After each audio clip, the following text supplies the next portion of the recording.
it's so to have those positive representations, so to empower people to have good stories, to have positive stories. Like, we are not just sob stories and suicide statistics. We are that. Like, that's part of our community.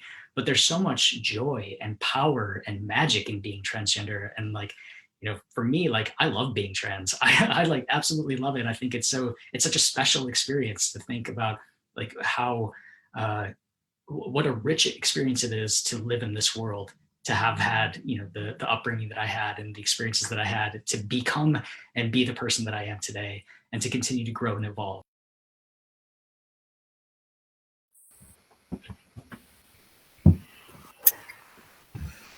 All right. Well, welcome into this conversation. I'm so excited to have time with each of the three of you today and to share with our audiences your journeys and your authentic selves and how you're living those each and every day.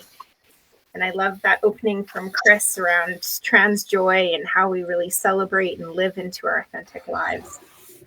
So I want to begin by just welcoming each of the three of you into the space. And then I'm going to ask you to tell us a little bit about your story and background. So Zoe, I'm going to kick off with you. So Zoe Robinson, she, her, welcome. So my name is Zoe, and thank you very much, Andrea, for inviting me to be part of this. I'm really excited. When I saw Chris's opening video, I couldn't help but go, I love who I am. And I came out on November 12th, 2018, so it's only been 3 years for me, and I came out at 54 years of age. So a much different experience than some other people. And, people over 50 are a very small component of the trans and non-binary population right now. I think it's probably underreported, but I'm very glad to be visible. I'm very glad to be able to outtell my story about how I live my life, how I love who I am. But I also want to make sure that people do see, like Chris had said, you can be successful. You can be proud of who you are and live your authentic self, yet still be a success professionally and personally. This is empowerment to actually find your potential by being a trans person, and as opposed to hiding it for your entire life. Embrace who you are. I've embraced who I am. I love being who I am, and I'm thriving in all my components of my life. Beautiful. I love that so much, and thanks for opening us that way and just leaning into what your journey's been and your story. So Ness, we're going to go to you next. Ness Murby, Paralympian, pronouns he, him. Welcome. Thanks so much, Andrea. Yeah, the trans journey is certainly one that, it is a road that is well traveled, but also hard to I think, find community in and to bring awareness to. For myself, there is great joy in being my authentic self and certainly being unapologetically trans. I've always known who I am, and I think that it's hard when you see those before you taking on that responsibility of being visible and open and recognizing that they are giving you great hope. So as a trans man, I have great joy in being who I am, and certainly, again, Chris Mosier's message resonates with me. It's something that I try to perpetuate, that hard isn't necessarily bad. It's something that can be quite a joyous journey, and being trans, it can be hard, and it's also the best part of my life to be who I am. So thank you. Unapologetically trans. I love that. Thank you for that opening. What a great platform for us to build this conversation out today on. Ryan, Gushulak, they, them, I'm going to invite you in to share, and then I'll kind of set the stage for our conversation. Thanks, Andrea. Like everyone else, I'm excited to be here, and like Zoe and Ness, I've found a lot of joy and be able to thrive in being my authentic self. And my authentic self for me is being transmasc and non-binary and navigating the world being they, them. And it is a challenge at times, but it's one that is an honor and a privilege to get to take. Yeah, thanks, Ryan. So welcome to our audience today who's joining us, and we look forward to sharing a little bit more about each of our speakers' stories and journeys. And we're in this week of trans awareness and heading in tomorrow to Trans Day of Remembrance. And so an opportunity for us each to learn, to reflect, maybe to unlearn some pieces as well. And so that's why we're gathered here today, is to just support your learning and your journey in this through the stories of our three incredible guests. And I just really appreciate their contributions and their collaboration and the work that we're doing and the opportunity that they offer us to learn from them and to figure out how we support each person to be who they are each and every day in the most authentic ways, and to create those safe, welcoming experiences as we go forward. So I want to begin this conversation with asking a question about what you want people to know about your journey. What is it about your journey that would really support them in maybe navigating this in their own lives or with their own children or colleagues or friends? So Ness, I want to begin with you. I think my journey is about coming home to myself. At the age of 6, I turned to my gran and said, in answer to her question, what do you want to be when you grow up? I want to be a husband and a father. And I'm 36 years old now, and I am a husband and a father. But between that age of 6, my 6-year-old self, it took me nearly 29 years to embrace that was possible and who I am. And I think that part of what I'd like to pay forward is the honor who you are. No one can tell you who you are. And it's really important to listen to who that child is within you and how you feel about yourself. It's, no one can tell you, no one can define who you are. And coming out as trans was one of the boldest, bravest, scariest moves I made, but to my core, it felt right. And sometimes the hardest thing and the right thing for ourselves can be synonymous. And that's something that I think I want to gift to everyone. You'll know when and if that time is right for you. And just the idea of listening to yourself. I think a lot of the rhetoric around being trans creates so many narratives that can get confusing. And I just encourage everyone to come back to that place of who you are, come back to that place of knowing and of being. And as a trans man, it's a beautiful place to be for me. Thank you so much, Ness. What an amazing way to honor your journey and to share with us. Ryan, I'm going to go to you next. What do you want people to know about your journey that might support them in supporting others or themselves? For myself, it took a long time to find the words that were authentic to who I am. So I grew up in a very small community of 800 people, severely outnumbered by cattle than by humans for where I grew up.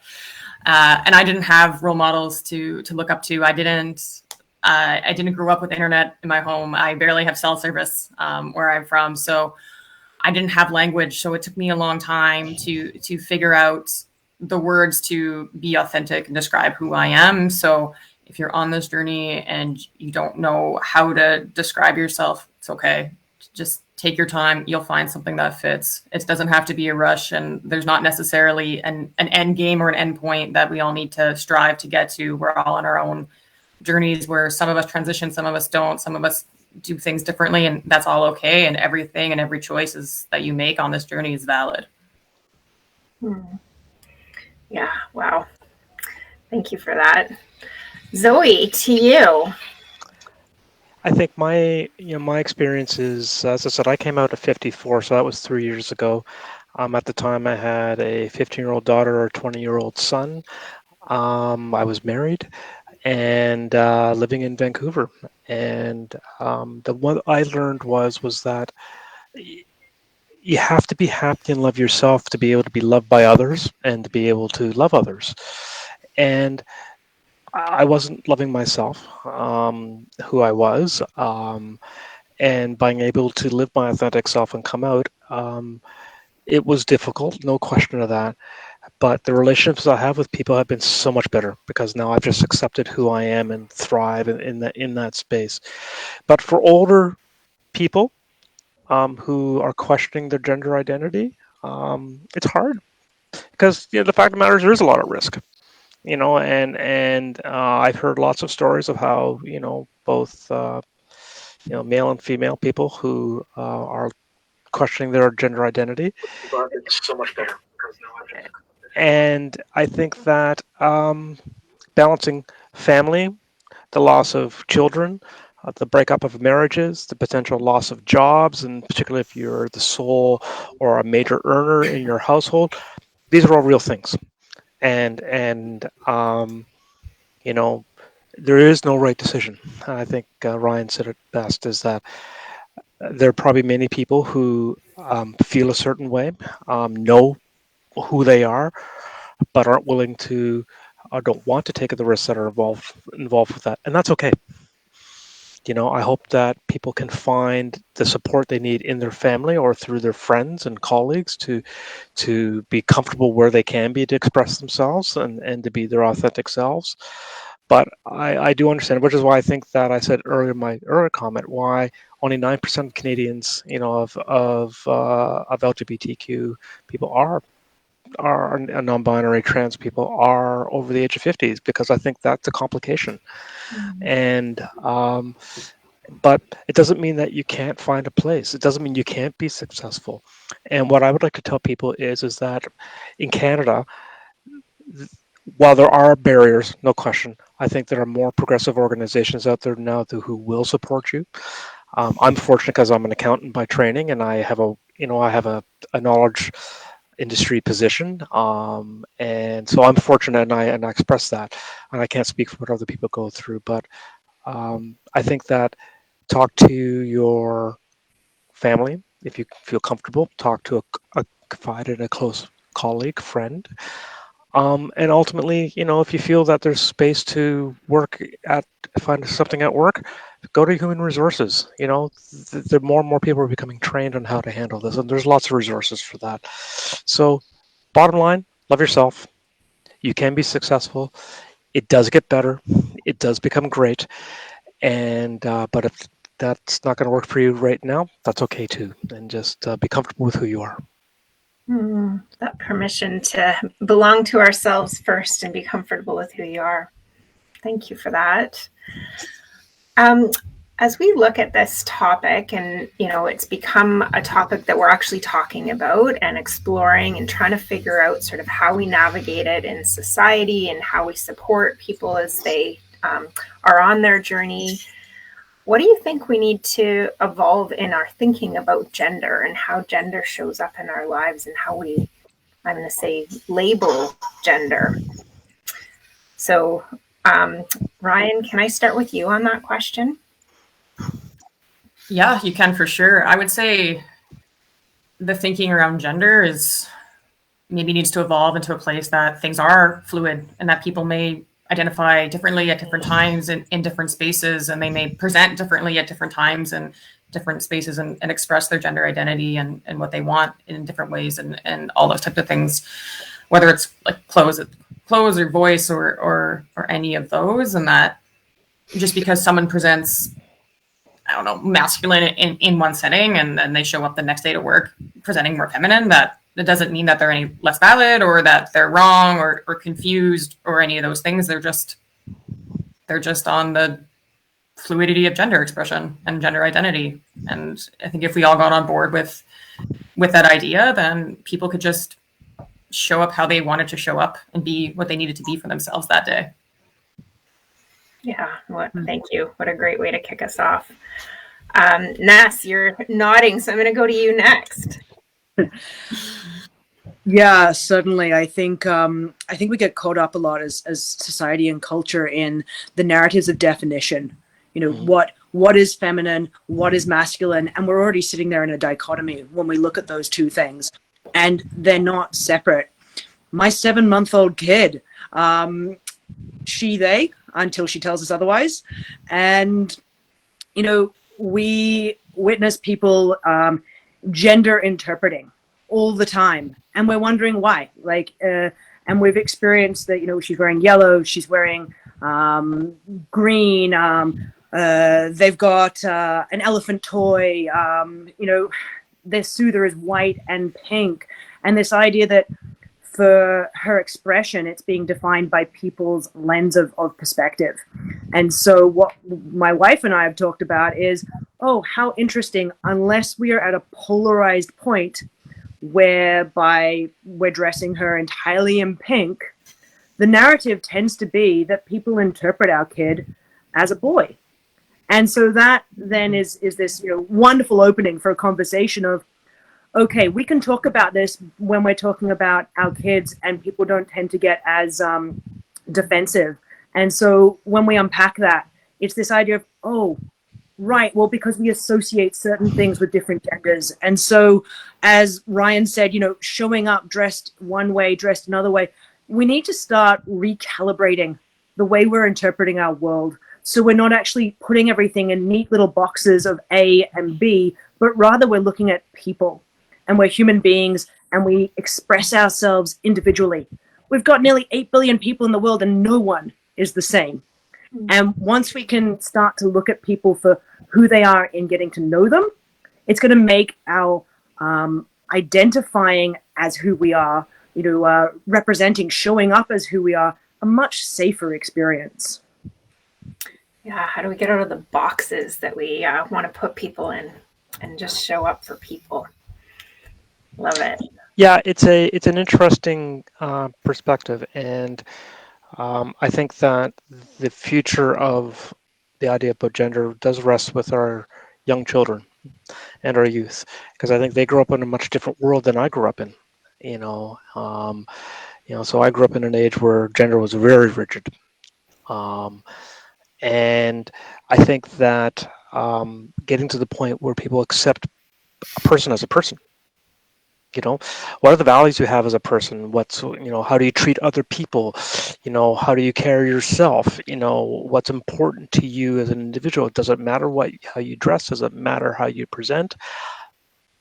It shouldn't, but it does. And that's a cultural construct that we've managed to perpetuate for, frankly, millennia. And is it going to change overnight? No. But I think that where we see the change now, and I've noticed a perceptible change in the past 3 years, maybe because I'm more aware of it, so I understand that. But I think that when I often tell children who I am, and they ask, I go, so? Great. Have a great life. And I think that a generation ago, you couldn't have done that. My son has a real hard time trying to navigate that. He's really supportive. He loves me, and I love him. But it's really hard from a binary perspective. My daughter's a little more different, and she's 5 years younger. And so I see it even with my own family, how the perception of gender is it can be very rigid. But I think that there's an opening there, and I hope that the youth of today, who will be the leaders of tomorrow, because frankly, old people like me are eventually going to disappear, and that's just fact of life, demographics, that there's lots of hope. And I hope we can open a few doors along the way to make that passage a little easier for them. Yeah, such a great point. I reflect often with my daughter, who is very quick to point out to me if I've gendered something unintentionally, including the Easter Bunny last year, who is now a they, them in our household, which was amazing. And just she just gets it. She thinks about it totally differently than how I grew up thinking about it. And it's like, okay, this is where we need to go. This is the conversation we need to be having. We have to stop the labels and the assumptions of the labels.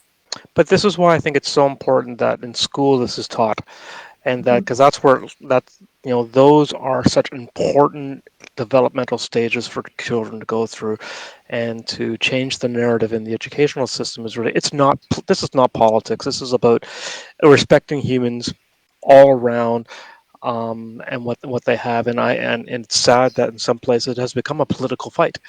And I think that's unfortunate because they perverted kind of the humanity that we all have, and allowing kids to be exposed to things so they can become better human beings when they get older and respect all people, no matter gender, ethnicity, language, however the case might be. And I think, I'm a big Star Trek fan. So, Gene Roddenberry had a very utopic world, vision of the world where all were treated equal. And while I think that's a incredible vision, we're so far from that. I think it's something to keep in mind of it, that, we can still go there. And I love that Discovery, which came on yesterday for season 4. Shameless plug. That they've got non-binary and trans characters there, and I think that is absolutely amazing. And with actors who are non-binary and trans, and I think that is such an awesome place to happen, and that has a huge impact on people. Yeah, reputation matters so much in terms of how we're sharing those stories in the media, and we have seen a lot of really horrible and harmful political decisions, particularly south of the border over the past year, that are actively harming people and how people need to show up. And then on the flip side, we have these, more and more examples of how we're portraying folks in showing up in whatever gender identity and however they need to. So got this real dichotomy we're playing with right now in terms of how, as a society and a culture, we start to push forward to really understand and appreciate. So I think it's really interesting. Oh, sorry. Go ahead. Sorry, I think it's really interesting that you raise, what's going on, for example, over in the US, and I think part of that raises for me is the awareness of going, it's not an over there issue, and why is it highlighted in the US? And that sort of gets me thinking about the freedoms and the bravery and the fear that's all involved in speaking up.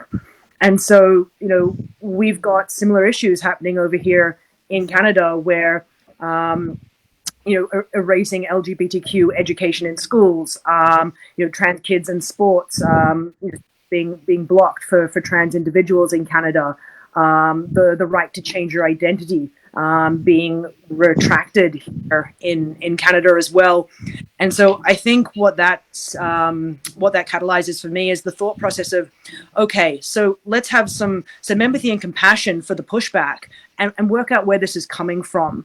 Because I just want to be me. Now, if I'm just coming up against someone where they just let me be me, having those conversations that are inviting the other person to share what it is at the core that is having that pushback. And I think what I experience is fundamentally it's fear. It's the, what is that going to take from me? And what does that mean for me? So as someone who is someone who's transphobic or is pushing back against the trans movement, sometimes there's this idea of how it will reflect upon them the change in the status quo, the change in the orthodoxy. And I think that's because we're a society that embeds our thought processes in comparatives. And so if we stop comparing individuals and we stem right back to that point of humanity first, human first, we're not in a race of comparatives. We can all exist as ourselves individually. And I think that's sort of where we can help everyone grow and shift forward from. Yeah, and you often say, Ness, there's room for all of us, which is one of my my favorite Nessisms, if I can coin a new thing. And we need to start to look at how we just explore having space for all of us and not the labeling and the judgments. Yeah, putting your pronouns up doesn't mean that you are creating space for others, and that's just one of the topics that goes around when we think and talk trans topics. But it's also about the myths that get perpetuated about trans people, and and I think we have all faced that at some point in time of our lives, about people just don't understand. I work in healthcare, And it's amazing how many, in my case, physiotherapists or even physicians, they're just so hesitant to treat trans people because they think it's something special. It's a different care. It's not. Yes, there's some things they do need to know, but it's about a safe environment. It's about understanding the needs that we have, just like they would with any other patient. And it shouldn't be a barrier. So once again, I think it comes down to things like, education in the medical situations, in terms of having trans care as a regular part of the medical curriculum through medical schools. And it's a small thing that we deal with, but it's also, because it's the whole idea that, oh my God, it's so expensive to be transgender. Well, not, I was gobsmacked when I found out that less than 15% of trans people go through some type of medical intervention. I thought it was way higher. And I think that's, once again, not every trans person goes through a medical procedure. And so it's just all these myths that get perpetuated out there, and then there's the awful myths about everything around a woman's private space, and how, particularly in my case as a trans woman, I'm going in to invade the space for some perverse reason, and I just want to go pee. Sorry, don't care.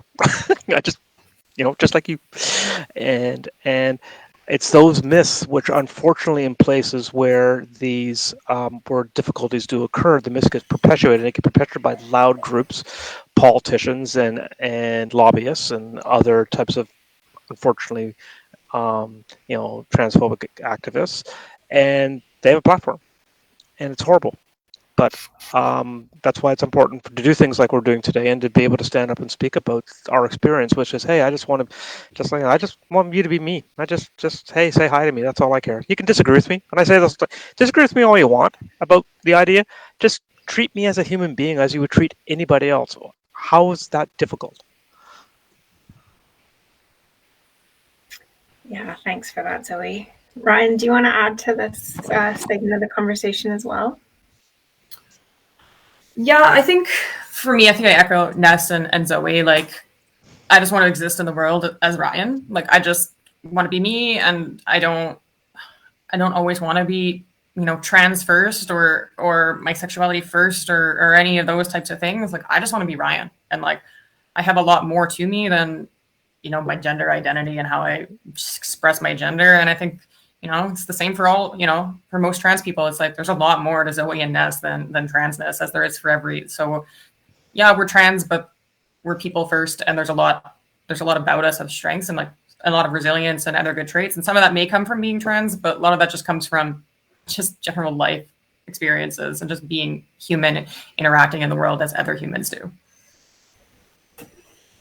Yeah, thanks for that. So as we head into Trans Day of Remembrance, what does that mean to each of you?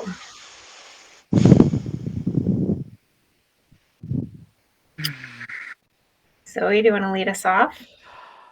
It's I think of the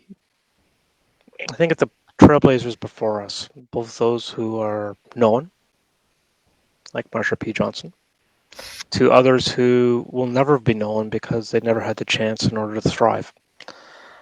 I think it's important for us to be able to remember those who went before us. In some way, cases gave their lives, and it's sad, and it's something for us that we need to know, that their struggles allow for me to do what I'm doing today. And it's really important. I'll be honest, I don't know anyone whom I've lost who is a trans or non-binary person, genderqueer person. So I don't have that personal connection like many of my friends do. But on the other hand, I am very cognizant of the fact that the day is very important, and to raise awareness about the difficulties, because the statistics are quite they can be ugly in a way. What this day reminds me of is that while I have a position of privilege, and I know that, by having been a cis male for a lot of my life, I gained privilege through that. I get that. This day reminds me that, Zoe, you have to go out and make an effort to learn about all of your community. And that means looking at the people who do need help and to be there for them as well. And that's what that means to me. Thanks, Zoe. Brian, how about you?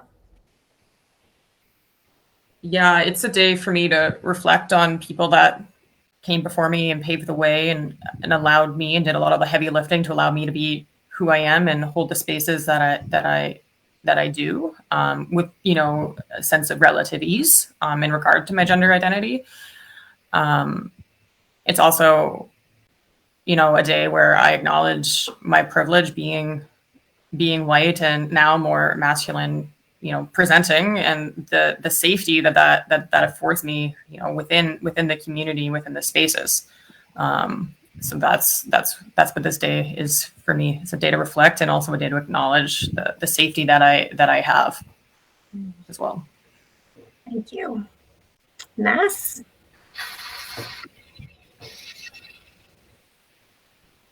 This year, particularly, I find that this Day of Remembrance is incredibly emotive for me. It's humbling, as I really connect with the fact that being my authentic self means putting my life on the line, and those who are my peers, those who went before me, have and are putting their lives on the line every day in just trying to be our authentic selves. And how that plays out is hugely affecting.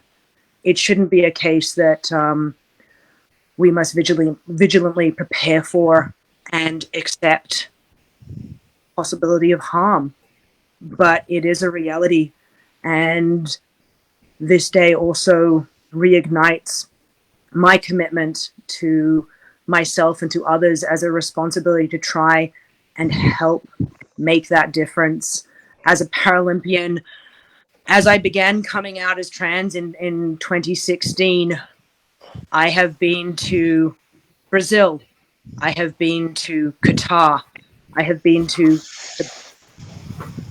and the latter two, it is a criminal act to be my authentic self and showing up there to represent my country in a place that I'm possibly going to face harm, if not loss of life, and realizing that there needs to be a reckoning, there needs to be a stopping point. And so when we look back to the past and recognize what has been sacrificed for me to be who I am now, and to see that there is a long journey, but there is light, that there is a responsibility.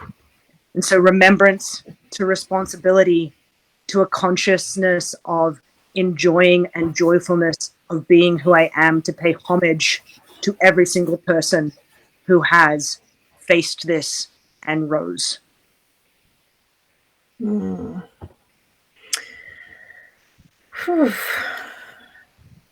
What do we want to leave our audience? Sorry, go ahead. I was saying it's heavy, but in saying that, I say it because it's also filled with gratitude and joy. And I think that's part of this. There are multiple truths. So whilst, when I hear you, what are we going to leave the audience with? I don't want to leave you with the concept of that heaviness is negative. It just is. And this beautiful thing about the heaviness is that we are all working to a better future. Yeah, I think that remembrance doesn't have to be always sad. I think there's a component of that. I think when we remember people, we also celebrate what has been afforded to us because of the people who went before us. And I think that celebration side is something to be in the forethought, at least of my mind, because that's the way it goes. That's the way it goes forward. I think the day was originally to remember people, and yes, we should.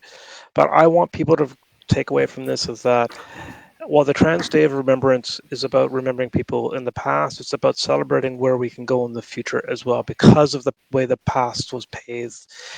in a way to allow us to go to the future.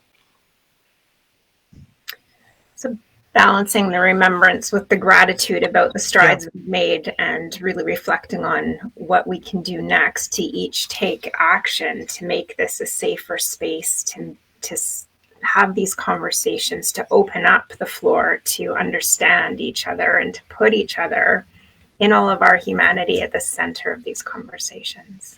Yeah, it's funny how Ness talks about traveling. Before I came out, I've traveled all over the world. I know there are places in this world I can never go back to. And it pains me about that. It pains, I had my first experience of being uncomfortable walking the street last weekend, being catcalled by a man, and I not just me, but all women having experienced that at some point. I go, wow, it's those are the real things that we remember. And I just want people to go, yes, that's true, but look at all of us. We've managed to be comfortable with whom we are and to be successful, and that could be for anybody. Yeah, I think my final sentiment to everyone would be, hi, I'm Ness Murby. I'm a father, I'm a husband, and I'm unapologetically trans, and I love my life. And I can tell my 6-year-old self, hey mate, we made it. And that is the beautiful thing of today for me. It just gave me goosebumps. Thanks for that, Ness. Ryan, how about you? I was going to leave the audience with anything from today. It would be that if you know a trans person, that's great, but don't make them your encyclopedia of transness. Sorry, Ness. I told you I wasn't going to do it, and I did